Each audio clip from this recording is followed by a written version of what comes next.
Hello, hello. Welcome to the Post Click Podcast. I am Kanika Misra, and I am here as always with Ryan Doney.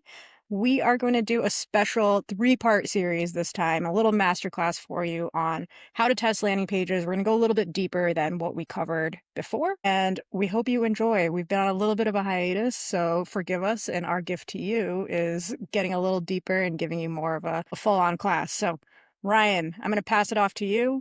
What are we going to do? How are we going to do it? I think we're going to break this up into three parts. We're going to go super deep on each stage of this sort of funnel building exercise. So, part one today, we're going to talk about where's your post click destination, what type of landers, what formats can you use, that kind of thing. Next episode, we're going to go into different offers. How do you present not just an offer on your landing page, but maybe some upsell opportunities, maybe testing very different things on the offer side. And then we're going to go into angles, avatars, cohorts, like how can you customize the individual landing pages to your ad, essentially. We did a search on the Facebook ads library, just looked for a random brand in supplement space, and we picked one at random, spun the wheel as best we could, and this is where we're going to start. Yeah, we don't know this brand. We don't know the founder. We don't really know anything about them. We just checked out the ad library. We wanted to go with a supplement brand. We feel like that's something that more of you can kind of try to either customize to your own brand that you may have yourself that you're working with, or be able to apply it to whatever else you may be selling. But there's multiple options when it comes to supplements. So we figured we'd start there. Yeah, and this is where we're going to start. This brand is called Try Shroom Bites, and they sell, mushroom gummies. I think a pretty popular vertical, a pretty popular type of supplement these days. Like I see these mushroom ingredients in a bunch of different things. And this particular ad is green screen founder video. If you're not watching on YouTube, it's basically the founder in a green screen format, kind of scrolling through the website, looking at the different ingredients, and just like going through the different value props and why the ingredients are included in the product. So, to very quickly show you what's going on with the current funnel, we have this video ad. I'm going to click Learn More. We end up on the site. This is just a PDP, pretty simple. I mean, they have a small buy more, save more, which is just numbers. They have sub and save versus one time purchase. When I click add to cart, we are just in a normal cart page, no drawer cart. No embedded upsells to be found in the actual cart section. When I hit checkout, I get a one-click upsell. Again, pretty similar, just for one bonus bag for a 30% discount. And when I decline this, I'm just in the checkout. Really no branding here, no upsells, no customizations in the checkout. So I think it's a good place to start because it's a pretty popular product category, but everything going on post-click I think is pretty simple and has plenty of room for optimizing. So let's start with different landing page formats that could make sense for this ad. Broadly, and we did an episode on, landing pages 101. So if you're starting from scratch, definitely go check that out because we're going to get a little bit more into the weeds on this episode. So if you're looking for just a brief intro, definitely check that episode out first. But for this particular funnel, when I'm thinking about landing page funnels, I broadly think about it in two categories. The first being pre-sale pages and the second being offer pages. Really simply, are your landing pages serving to educate, pre-sell, like serve as a sort of an interstitial step between the ad and whatever the destination is? Or are you trying to get them to buy right away on the landing page? There are many different formats that kind of fall into those two categories, but I'd throw it to you, Kanika. You're looking at this ad for the first time, you're trying to create some type of funnel. Where are you starting? Yeah, you start with your assumptions. And one of the things that we see on the ad is it's very education heavy. As you said, he's talking about the value props, he's kind of going through the website. And if you're not watching on YouTube, if you didn't see the ad itself, it's talking about specific ingredients. So he's educating people on what those ingredients are and what they do, talking about how it helps people. They had the little eyeball showing and it's talking about focus and all of that good stuff. So the first thing that you're going to do is kind of consider what type of user, what type of customer is this? What are they interested in? And then that brings you to evaluating your options as to, okay, here's my assumption. Maybe assumption one is they want to learn, right? From there, you say, okay, what type of landing page is going to support that journey and make it easiest for them to get that information that they may want and continue from that ad? And so what you said, Ryan, you have pre-sales and then offers pages. And so with that, we have kind of three layouts that we would typically look towards. In this case, listicle is a good one because that's a really quick and easy way to educate people. So you can continue on those value props that the guy, the voiceover was talking about in the ad. And that's under the assumption that People care, but they might not wanna go super deep into it, and we don't know right now, and that's why you need to test.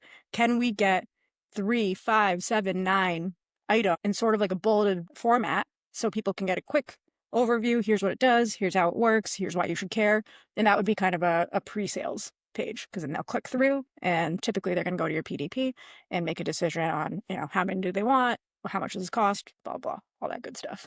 Let's stick on listicles for a second.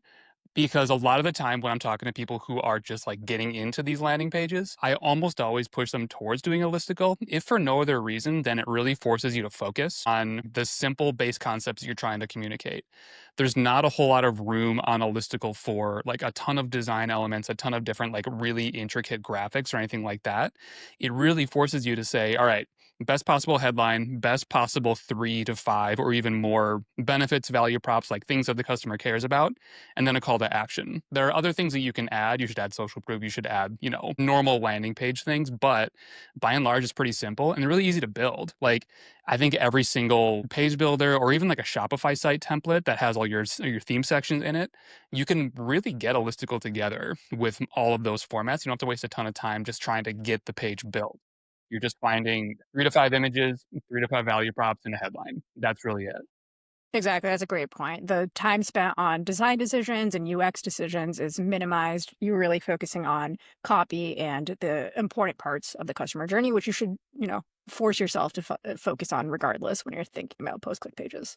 Yeah, and they work. Like it's not just a do this because it's simple recommendation. It makes a really big difference for a lot of different brands. And it's often less high stakes. It's a lower stakes ask in terms of people are getting from your ad to a landing page. Instead of being forced to buy something right away, like maybe they're colder, maybe you're running top of funnel traffic, like you don't necessarily know how far into the awareness stages they've gotten. So it's just easy for them to click through onto the site and learn more. And you're not immediately presenting them with a PDP layout that's asking them to buy something. You're telling them why they need to care about your brand first and foremost. Absolutely. And it makes sense because all you're really doing is you're giving them a quick little tidbit of info, you're warming them up, but you're not forcing them there. You're not putting too much info. You're not making their brain work too hard to kind of go through different parts of the journey. You're just saying, hey, here's what it is, warming them up. They get more familiar with their brand, and then they can continue on their way to your actual PDP and to your actual site. Yeah, there's a reason why if you go through ad libraries or the Lander library that we built at PageDeck, which is free, if you look for a bunch of eight-figure brands, you will see listicles in almost all of their accounts. They work really, really well. 100%. 100%. So listicle is format number one. Try that. It's straightforward, like we just said. And then you kind of presented the next segue into, hey, what is a little bit less simple? What is, another way to start considering this? And that's based on the second assumption. The second assumption is these customers really care about the education and they want to go deep. They want to understand more before they buy. And there's two pages that you can consider for this. One is, of course, an advertorial. I'm sure that many of you thought this before, we even started talking. We're not going to go super deep into advertorials today because that is really a big masterclass in copywriting. That's a big masterclass in understanding consumer awareness levels, how to do research on your customers, how to actually craft that journey, when to put certain triggers throughout the copy. So that deserves an episode in its own. We won't go deep there because it's also one of those things that takes a lot more time and effort and energy to not only build for the first time, but then to optimize and iterate on it. So it's something that's absolutely worth considering. If you have a good background in copy and direct response specifically, that's something that I would probably test immediately amongst these options. If you don't, if you're just getting started with landing pages, if it's not something that you've done before, if you don't really have strong copywriting resources or folks on your team or your partners, this is something I would probably save until a little bit later if you haven't gotten really deep with landing pages in the past. So that brings us to the next one, which is the offers page, more of a sales lander, if that's the right category in your categories, Ryan. Do you want to dive into what that typically looks like and how you would start thinking about building one of these out? Yeah, I think the easiest way to think about it is try to create a homepage that matches your ad, essentially. The big difference being it often has a buy box embedded on the page that lets people purchase right from the ad funnel. So the idea being shorter funnel, more aggressive offer, something that's not necessarily available on the main site, unless if you have a proven offer on your PDP, like a tiered discount or a, buy more, save more type of thing, certainly include that. But these offer pages I have found are a really good good jumping off point for testing just the offer and nothing else. So, how I would approach this is start with an ad angle that's already working. Like, don't launch brand new ads to brand new landing pages just in general. I think it's really hard to pick apart what's affecting performance that way. Like, is it the ad? Is it the landing page? Is it the offer? Try to eliminate as many variables as you can. So, you start in the same way that you would write a listicle. What is your headline? What are the 3 to 5 main things you need to communicate? And then what's your offer? This is where it's a little bit more technical and a little bit more design heavy because you have to consider not only just how long is the page, like oftentimes if you look at, your heat maps, your scroll maps, you'll find that people are making it 30%, 40% down the page and not seeing anything else. So you need to consider where to put the offer, first of all. Is it at the top like a PDP style layout? Is it further down the page and maybe there's scroll links, anchor links that get people down there? I like to lean on examples for this, honestly, especially for people who are just getting started. Trying to create a brand new landing page layout from scratch can be a big ask and it leads to a ton of different design iterations. It takes you 3, 4 weeks to launch a page. I think it's kind of counterproductive, honestly, just in terms of building the page out. So, what I would do is include by default a few base elements. Have a headline that matches your ad, first and foremost. Have social proof, ideally some reviews that match the specific product that you're offering on that page, particularly if you are, a high SKU store, or even 3, 4, 5 SKUs. Make sure your reviews match the product that you're offering on the page. And then when you're considering the buy box, think about why someone would buy on this page versus on the site. Because customers are smart. They'll find their way back to your site somehow, even if it's not directly linked from the page. So there has to be a reason for them to buy on the landing page. Like, is it a different offer? Is it a more aggressive offer? Is there an urgency element to it? Like, is it a limited time sale? Is it specifically a Mother's Day thing, a 4th of July thing, etc.? Those are the two big levers in my mind. Like, how different is the offer from what's available on the site? And what type of urgency is there for them to buy directly on the landing page? Does that make sense? Yeah, it does make sense. And I think that's a good way to get started. We won't go super, super deep into offers today because we'll save that for our masterclass number 2. But agreed, those are multiple levers that you want to pull. I think the piece that I would step into and what I would maybe do differently, Ryan, than this approach is maybe for folks, let's call this like the intermediate lesson. So folks who have tried getting inspiration from other pages, they've taken templates, they've filled them out. I agree that it can be really difficult to think about initially, especially if you haven't really done many of them before. But say that you have. Say that you've taken templates, say that you've taken inspiration and basically copied some other great brands that you've seen. You're in that camp where you're like, I don't know if landing pages work. You're wrong. Number one. And number two, it's probably just because you haven't gone deep enough into the research. And no one's surprised that I'm saying that. But really, the process that I would follow if you've already tried out this kind of templatized approach is go into the research and start prioritizing what your customers care the most about. So first go and do your in the wild customer research is what I call it. Go into Reddit, go look at your customer reviews, go look at your ad comments, go and get all of that customer feedback really and start quantifying that in a way. How many people are mentioning this? However you can. It's not an exact science on how you can quantify it, but how many people are saying X, Y, and Z? What is, the most repeated sentiments all the way down to what's the least repeated sentiments. Include things that are not great because those are areas where you can communicate and sort of battle and squash those hesitations. So that's kind of step one. Step two is go look at heat maps, click maps on your existing site, on your existing pages. I think that the analogy of creating a homepage is a good one. And I might say it's sort of like a hybrid homepage PDP. You're kind of taking both those things where you are introducing the brand, educating about the brand. And with a homepage, the goal is really to push them further into the funnel, and the funnel being homepage and then, maybe collections page, then definitely a PDP and then definitely a checkout. That's the website funnel. So similarly with a landing page, it's ad, landing page, but you're trying to kind of do both, right? So it's not just taking them to that next step, which is the PDP. You might be trying to introduce them and convince them to buy at the same time with a lander. So do that, take your analysis of both your homepage, take your analysis of your PDP. What are people clicking on? Areas of those pages, what sections are they engaging with? Do the same thing, quantify it. Where are they getting the most clicks? Where are you getting the most engagement? And then put that side by side with your qualitative. You can get a lot deeper into this, and I'm not going to keep going off on what that looks like because I think these first two steps can take you 80% of the way. What are people talking about on your qualitative side? What are people clicking on, engaging with on your quantitative side? And then, of course, if there's any GA4 data that tells you who these people are, the metrics about their age, you probably already know this customer demo info, but things like that. If you want to get deep into it, you can also look at where they're clicking around, what that navigation path looks like. It's a little bit of a more difficult report to create, but you can do that. It used to be really easy in Google Analytics Universal. But check out all of that data. And then that kind of gives you your framework. That sort of gives you your flow of information. What are people talking about the most? And what are people engaging with the most? Maybe that needs to be very high up on your page. And then keep kind of flowing down. You're waterfalling, you're cascading from the information that you know is the most important based on that research down through towards the bottom. That's kind of the intermediate way of starting to fill out and come up with these sections potentially from scratch or using a template that you've already used and then starting to adjust it and adapt it. For me, I think the templates themselves and the layout of the sections themselves, I mean, Kanika and I may disagree on this a little bit more than other things, but I think it's completely fine to take section layouts from existing pages and just copy them completely. The important part is the content you put into them.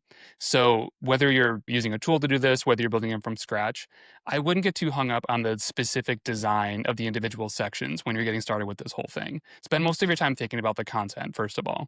And second, I mean, just in terms of the research, I think it's useful to have some sort of framework around this in terms of like qualitative versus quantitative. Like if you're going to do two or three things only, I would say use heat maps, use Microsoft Clarity, use any of the other heat map tools that are out there. Use GA or your Shopify Analytics, whichever you're most comfortable in. So you can actually see the hard conversion, bounce rate, session duration, like all the numbers that you need to be able to see whether or not a page is actually converting. But then have some type of qualitative research that you can actually get done. Reddit is great, like Kanika said. There are plenty of AI tools that will scrape subreddits for you. Like you can search for brand key terms, you can search for just like related industry terms, and you can get pretty good sentiment analysis based on that. I have a few that I can't dig out of my Notion right now. I'll post some links in the show notes just for like Reddit research because it's great. You're bootstrapping a ton of different user opinions into one thing. But the other thing is, I think it's so powerful to get 5 to 10 people that you know who aren't in e-com, aren't in the industry, aren't ideally don't know anything about your specific product, and just get them to go through your ad funnel. Like you'd be surprised how few iterations of like what is technically user research, I guess, you need to get good insights. I think like statistically you need like 12 people to get 80% of the insights. So having people who are totally cold to your funnel is so revealing because we spend all of our time in these things and it's so easy to like assume very base concepts about the product, about the offer, about everything that's on your page. So as much as you can, just like text some friends, like text them the link to your ad and say, "Hey, can you go through these 2 or 3 steps?" You'll be surprised how many insights you get just out of that alone. I love that. And I've told people about that before. I taught a kind of beginner class once and I call this the stranger test. So I think your way is definitely easier and it's quicker. Depending on who you are and how bold you are, the next or the other option is to go sit in a cafe and ask people. Like pull up your laptop, pull up, the page, pull up your website and ask people, "Hey, do you mind do you mind going through my store? And do you mind if I just watch you? I'm taking notes. This is my brand." Or, "I work at this company and I just want to understand what's confusing or what's good about my site." Most people are not going to mind. Obviously, don't walk up to people who are in some deep conversation, but it's kind of fun and it's a really nice way to start getting feedback. And the reason I like it a little bit better if you can do it than asking friends or family is because these people don't really care about you or your feelings. To put it bluntly. They're not gonna sugarcoat it. Maybe a little bit because you're a stranger and a human's not gonna be just mean to another human in most cases. But they're gonna be more honest than your friends or family who wanna pump you up, they care about you, they wanna support you, so they might not be quite as blunt as somebody else might be. But it's a great way. I love that you brought that up, and it's something that everyone should do. I love the idea of like sending Facebook DMs to old people from high school, like someone who's getting super into like a multi-level marketing scheme. Like, "Hey, can you review my site for me?" Exactly, like those, smoothies that everyone's selling. "I'll buy a smoothie from you if you go through all these sites," and then just send them like 20. No, the cafe thing is great. Like, I think it's totally worth the investment to, like, buy a coffee for someone who is gonna review your site for 10 minutes. It's far less than you'd pay, like, a usertesting.com or a useberry.com, like, all the actual, like, enterprisey user testing services that are more meant for, like, really high volume stores. Not that those don't have value. I mean, you get reports with, like, eye tracking and actual, like, user interactions that are good if you need that amount of volume, but if you're bootstrapping an e-com brand, like, just ask 12 strangers however you can. I would say that even if you're in that 8, 9-figure range, still do it. You know, it is gonna be a lot cheaper than those enterprising tools, and to me, I feel like they're a little bit more reliable when you are with a person. You know, I've talked about my feelings on this before. I think the most reliable is completely anonymous, completely, you know, outside of any sort of testing or surveying type of situation, but this is a great way to do it, and yeah, if you don't mind spending a few bucks on a coffee, you're gonna get way more yeses than somebody who might say, "Hey, I'm a little bit busy right now," and your hit rate will be faster, you'll be able to be in and out of that cafe faster. It's worth it. Pay the money. Okay, guys, so I think what will be most helpful next is actually looking through Shroom Bites PDP. And again, we don't know the brand, we don't know any of the analytics, we don't know anything about the engagement, but we've looked at a lot of landing pages over the years. So we will try to kind of pull out the information that we think would be best to start putting onto a landing page, just to give you guys an example. And then from there, hopefully, you will take these examples or sort of these suggestions from Shroom Bites, mix it with the advice that we've given about how to actually build out these two types of landing pages, and then test them against each other. And if you do it, and if it looks good, if it doesn't look good, tell us which one looked good, which one didn't look good. Basically, update us with your results, and we'd love to share that. And you know, maybe we'll help you out if you help us out. Ryan, do you want to go ahead and share the screen with that PDP? So this is what we have. Clicked on the ad, immediately landed on this PDP. So I'm not going to go into the whole UX of this. I think we're going to have a complete PDP episode of like what's a really good PDP layout and how you can improve yours. Let's purely just look for information about the product and what we can use to start writing a landing page potentially. So starting here, social proof in the buy box, good. We'll want to include that. Talking specifically about the cognitive benefits, but not using like vague terms. Like I always think when you're trying to use like sciency, big, vague conceptual terms, it doesn't quite hit as hard as the second part of this, which is sharper focus, more energy, better mood, like super tangible, right? So any reviews that you're going to include, try and get them to communicate like really relatable concepts like that. So underneath that, kind of the same thing, right? Like boost energy, anti-inflammatory, memory and brain function, strengthen immune system. So what immediately jumps out at me is there's kind of like two different ways you could go about this. You could go the more tangible, like memory, mood, brain, like the noticeable benefits versus more of the health stuff, like the anti-inflammatory stuff, the immune system stuff. I think we can talk more about this in the angles episode, but those feel like two big pillars to try and figure out like is it more tangible like focus mood benefits or is it more overall health type of benefits? That depends on the customer, frankly. So both good things to test. I'm gonna scroll down a little bit more. Yeah, one thing I want to point out too that I really liked on their cover photo and would be really worth putting in your hero section of the landing page is 30 servings. What I have seen is a lot of brands, particularly when it comes to supplement, they forget to feature this. And so somebody will see the price, they'll see all this great info about the values and the benefits, blah, blah, blah, but it's not immediately clear to them what they're getting for whatever that cost may be, and that causes people to leave. And then the other thing I'll say really quick, Ryan, before you keep going, is we sort of talked about it when we were laying out the two different landing page styles, but I really like the idea of having a hero section regardless of the style. So whether it is a listicle page, whether it is a offer or sales page, have a little hero section that gives them an introduction to the brand. And like Ryan said in that kind of description section they have here on this PDP, those are two headlines kind of that you could test, right? But I would keep that as a hero section. So somebody clicks on that educational video that we showed you, they hit the landing page, they have this little hero section, talks about the servings, it talks about kind of the messaging. It's really introducing them. So it's giving them a more concrete, hey, yes, this is where I'm at. This is what this product does. I have clicked into the right spot. And then the most important note I wanted to make about that is have a CTA button. Generally speaking, sometimes you can get rid of it. We won't get into that today. But The beauty of a landing page is that you get to educate them. You get to give them more context and information than they would get versus if they just clicked through to this PDP. Do not have that CTA button go directly to the PDP from that very first section because that is almost defeating the purpose of a landing page. Instead of keeping them there, even if it's just for one more sec to show them, hey, there's more info, there's more education, you get to learn more. If they just hit a page and then click on the button and they go straight to the PDP, you're kind of wasting all those efforts. So make sure that first CTA anchors somewhere else on the page, typically a few sections down, because then that actually shows people, shoot, there's so much other info. I can scroll back, and we see that happen a lot. They get anchored down, it scrolls them automatically to like 3 or 4 sections down, and they see it and they go, oh, cool, go back up, and they start scrolling down and reading a little bit more, and then you can link them over to the PDP. I'm glad you brought it up because I would go so far as to say I would never build a landing page that had a CTA above the fold that lets you click through to the next step. Because you're right, they miss everything. So, like, what are we doing here? Why are we even building this thing if they're not actually going to read the content? And it sounds great to say we're getting like 80% click throughs on this landing page. Something must be working. Well, yeah, they're not reading anything. So, why did you even build the page in the first place? Unless you're building like a tiny, tiny splash page that only has a hero section above the fold and nothing else. That's one thing.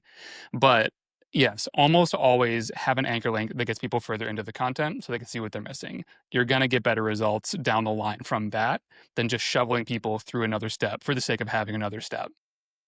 Exactly. All right. So we pulled out kind of the big pieces of the hero section. Let's keep scrolling. I'm going to look at these images quick because I do think that, Good idea. I mean, they do a good job of putting benefits in images. That's great. Could be better, maybe, but there's something above the fold here. And almost always on PDPs, the scroll depth is pretty minimal below the buy box. So as much as you can put product information, brand information in the images themselves, that helps a ton. So what they have up here, same benefits as the buy box, focus memory, energy and boost performance, stress and anxiety, that's a new one. Inflammatory, lower inflammation and boost immunity. It, they have an ingredient they have an ingredients image. I will say it's really, really important to me on a landing page, not just list ingredients. Like you got to give them the why, especially if you're trying to sell like a complete formula of something versus just like letting people like find one ingredient that works really well and then going and buying just like a one-off supplement. Explain why the ingredients are in the formula, what they do, and how they work together if you're going to have an ingredient section. The last two our featured reviews, life changing True Bites. I've tried other mushroom supplements, and yeah, so this is great review fodder for the landing page. That you can take these things directly out of these images and put them on your landing page. Very impressed by how effective they were. I do think that's an important message, like just broadly for supplements in particular. It's kind of the Wild West. Like people are super skeptical of whether or not something's actually going to work. As many reviews as you can, people saying, hey, this actually works. I was skeptical, but it actually works. That's a really strong message. Makes us different. I like a comparison chart like this, but I think it needs to be more specific than just other brands column of X's.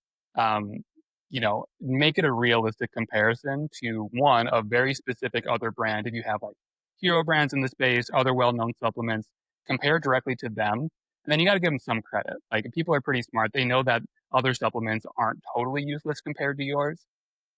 Make the comparison chart realistic, I would say. Yeah, I'm gonna jump in on that one too, because we speak to a number of people who are a little bit afraid to do that. And I get it. I get the fear, but the reality is, as long as you're being honest about that comparison, then you're okay. It's up to you at the end of the day. Realistically, the goal for any page, no matter if it's a landing page, whether it's your PDP, for any sort of marketing, acquisition, communication, you want to try to get inside your customer's head. And if you know that there is another popular brand that a huge, 60, 70, 80% of your customers are comparing you against, it is the most beneficial option for you to just point it out, compare yourself directly to them. Because if you believe that you are the better option, say why. You don't need to be scared. As long as you're being honest, as long as you're not saying anything completely false or insane or, just flat out rude, mean, then you're good. And that's going to behoove you to go that route. So don't be afraid, do it. And candidly, if you don't compare favorably to other brands in the space, one, you probably have a positioning problem.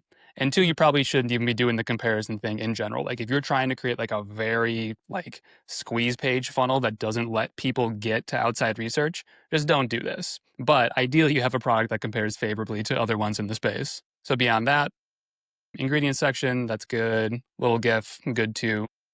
Testing GIFs on landing pages is good.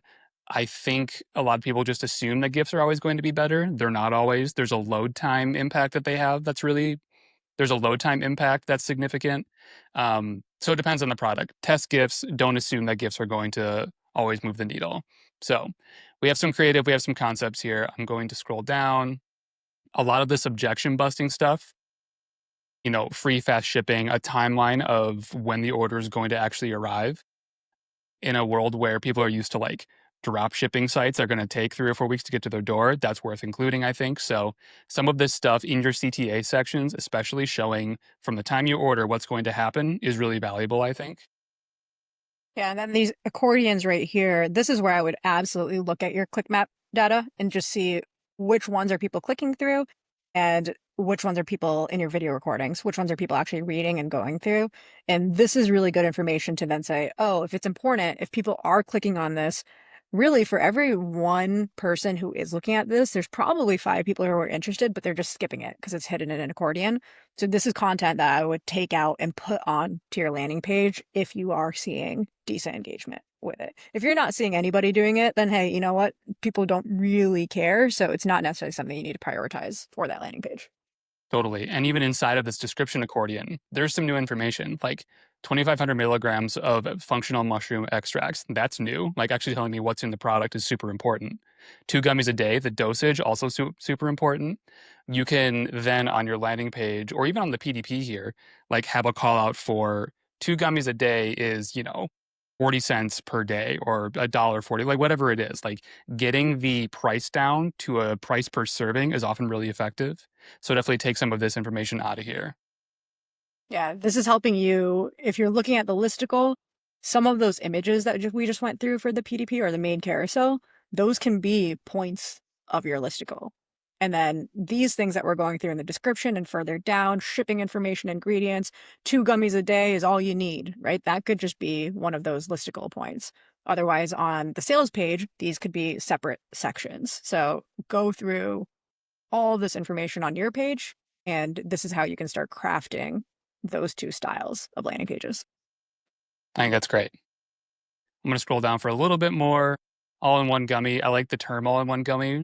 Potentially a good headline to put something more specific than superior health. All in one gummy for what? For focus and mood, for better gut health, for reducing inflammation, like stuff like that.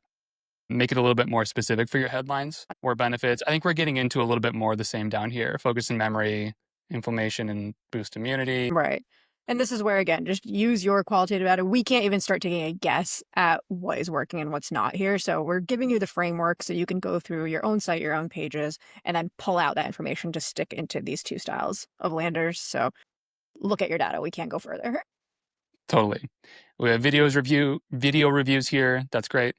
We have video reviews here. That's great. Again, great element to include on the landing page.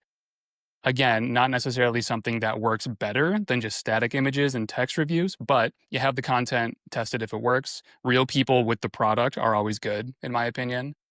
Yeah. And one thing I would like to point out, which Ryan is way more of an expert than me, is careful when it comes to these types of elements, widgets, especially if this is generated from a third-party app, or if you're just custom coding it on, these can have a really big impact on your page load. Ryan, do you have any tips or tricks for people who maybe have tested it? They know it makes a significant impact. Is there a way that they could maybe make these a little bit faster, or do you have advice around that? Yeah, on the technical side, it looks like these are just included as like custom code on the page. When you're embedding videos into a page, you can put it behind what's called a poster image, an HTML poster image. You can Google that. And that will load the image first and not load the actual video until they click on it. There are a bunch of lazy loading strategies for YouTube, for Vimeo that you can look into. At the end of the day, just make sure you're not like sticking a 5 MB video file, or in this case, 6 or 7 5 MB video files onto the page, it gets really heavy really quickly. And I think it's also a good reason not to include video above the fold on your landing page unless you have an airtight technical strategy for making sure that thing's not going to pull down the first load time. 100%. A lot of people love to put background videos on the hero, both on their regular site and on landing pages. Just avoid that. That's one of those things that, I hate best practices, but that's one to go with. All right, as I scroll down here, I think we're getting more of the same here. Here's an ingredients description. We can take some text from there. Guarantees, objection busting stuff. That's great. The last thing I'll mention on this PDP is that FAQs really consistently, when we look at different brands' heat maps, always get a lot of juice. Even if they're far down the page, it often happens that the amount of clicks that element is getting versus elements that are much further up the page is way higher. So if you have really good, useful FAQs, definitely put those on your landing page, in my opinion. And that's a situation where you can put it below your main CTA. You don't have to necessarily put more content that people have to scroll through. If there is an FAQ section, the people who are really bought in and who are kind of further down that customer awareness spectrum, they're going to find it and they're going to find the information that they need. Pointer that I would add to that is we've found that the kind of secret number is a range of 4 to 6 FAQs. So don't have less than 4. It kind of makes it not cohesive enough or comprehensive enough. If you have more than 6, and it actually ends up being overwhelming and people start wondering, holy crap, do I have to know a lot more about this product? Or is this product much more sophisticated? Is it more complicated? It's overwhelming. Cap it at 6, try to get other information that's important into the landing page throughout the rest of the listicle or the sales page, and then keep kind of those quick tidbits, the most important things for people who, like Ryan said, are further along in that buying journey. They just need those final answers. Keep that in here. Love it. Now we're down to the review sections. Looks. The good news is plenty of reviews to include, so social proof will not be a problem on this page. So what do we have here at the end of the day? We have kind of an all-in-one mushroom gummy supplement that it seems to me has 2 big pillars for benefits: focused energy boost, cognitive benefits, and health, immune system, gut health, that kind of benefits. I would make that decision for our first landing page based on whatever ad hooks are working better. Those seem like related, not necessarily the same concept for a given buyer. Like for me, I have ADHD. I would lock into the focus, energy, mood benefits of this supplement versus the overall health stuff. They are pretty different. You're right. Like anti-inflammatory is really different than memory, brain function, and really different than mood. So these are actually like right within this 3 or 4 or 5 different major hooks. And we'll get into this in another episode. You can probably expand your cohorts and your customer segments and all of that by going really heavy into each of them. But exactly what Ryan said, choose an angle. This is kind of a lot, and you're kind of trying to be too many things to too many people. So test it out. That's why we run landing pages, is to focus in on the concepts that matter for a single cohort of customers. Like the reasons people are clicking on the focus energy ad need to be reinforced on the page they're reading afterwards. So let's say that one's working better, just for the sake of argument. Then what we're going to do, given everything we've talked about the listicle, the sales page, the offer page, we're going to build 2 pages. We're going to have a listicle that has a headline that focuses on the energy memory focus benefits. And the reasons, we're going to tell them why it works. So we can break down the ingredients, why they're effective, is there research, that kind of thing. We're going to have social proof of the people who have used it. There's a ton of reviews here, so that won't be a problem. And then we're going to have a call to action at the bottom of the listicle that gets people into the PDP. It's kind of counterintuitive, I think, for people who are building that type of pre-sale page for the first time, but often having that extra step leads to a better conversion rate, even in terms of like last click data. So session based, people are seeing the ad and buying something all in the same session. So that's how I'd lay out the listicle. 100%. And I think from going through this together, you're probably good with like 5 to 7 reasons why. So again, go through the exercise we went through together with you, and then choose what is that perfect number. Odd numbers, this was a study that happened a long time ago and we kind of stuck with it, but you can keep testing it. Odd numbers seem to perform better than even numbers. I don't know why it is. I'm sure there's some cool psychological thing that I'm not caught up with, but 5 or 7 is kind of the gut that I'm getting there. Comes to your offers page, exactly the same thing that Ryan just said. Go through these exercises, go through and see what people are interacting with. Go through and kind of either use a template if this is your first time, or go through and kind of create that journey on your own if it's not your first time. Prioritize the information and start filling it in onto those sections. And then you're going to go ahead and test these 2 pages against each other. We went through how to set up the tests, what we recommend in our landing page 101. Really quick, we always recommend that you're going to split it using a A/B testing tool, not right on Meta. So something like IntelliGems, for example, where you're going to push the same ad concepts, creatives, and then you're going to use something like IntelliGems to split the traffic 50-50 between these 2 landing page styles. You're going to use the results from that tool to understand which one is actually performing better, because that is a true blind test.